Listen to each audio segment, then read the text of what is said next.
घने बांस के जंगल में एक रहस्यमय रास्ता छिपा था।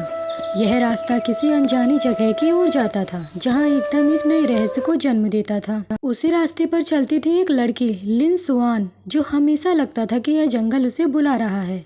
बांस के बीच छुपी एक छोटी सी गुफा दिखाई देती थी। गुफा बाहर से लगभग छिपी हुई थी, लेकिन अंदर एक अलग ही दुनिया का एहसास होता था। गुफा के अंदर एक छोटा सा घर था। एक कोने में बैठकर लिन सुआन किताब पढ़ रही थी, जैसे वह किसी और ही दुनिया में खोई हुई थी। अचानक वह Listen किताब closely बंद to the करती है। ancient तभी secrets उसकी that have माँ been kept for मेलिन generations. उसके पास For आती है। within these मेलिन pages उसे you एक will find the रहस्यमय wisdom किताब needed देते for your हैं। लिन journey सुआन ahead. ध्यान से उसे देखती है, जैसे उसमें कोई छुपा हुआ संदेश हो। वह धीरे से उठती है और गुफा के बाहर जाने लगती है।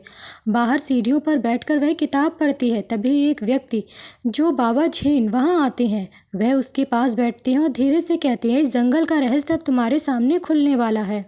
बाबा झेन उसे अपने साथ जंगल के अंदर ले जाते हैं। कुछ ही देर में वे एक पुराने कुएं के पास पहुंचते हैं। कुआं शांत है, लेकिन अंदर एक अजीब सी खामोशी है।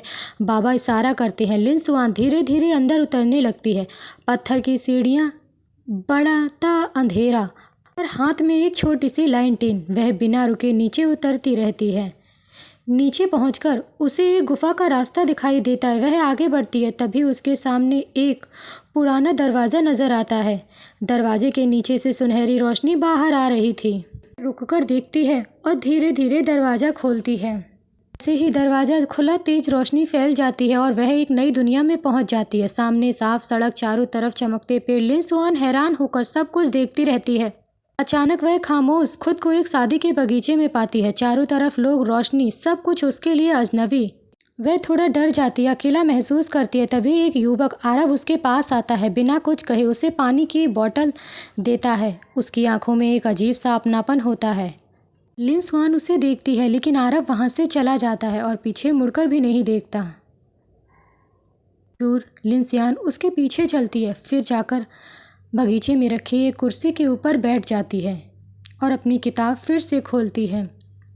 वह खामोशी से सोच ही रही होती है कि अचानक वही बाबा झेन उसके सामने आते हैं और उसे कुछ बताने लगते हैं। अपने अतीत के बारे में जान लो, और वहाँ से गायब हो जाते हैं। तभी एक अमीर दंपति, राजवीर और सावित्री, उसे अपने साथ घर ले जाते हैं। वह घर बहुत बड़ा और शानदार होता है। वह लिन सुआन को घर के अंदर आने के लिए बोलते हैं और घर के अंदर जाने के बाद लिन सुआन को एक सोफे पर बैठने के लिए कहते हैं। लिन सुआन वहाँ खामोशी से बैठी होती है।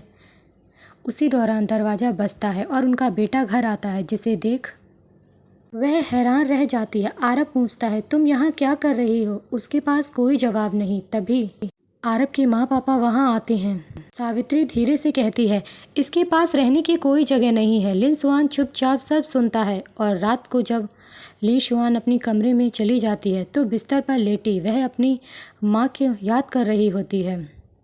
अगली सुबह वह डाइनिंग एरिया में आरव से फिर से मिलती है। तभी दोनों की नज़रें मिलती हैं और लिन सुआन उससे कुछ कहने ही वाली होती है कि उसकी नज़र गले में पड़े आरव के पेंडेंट के ऊपर जाती है।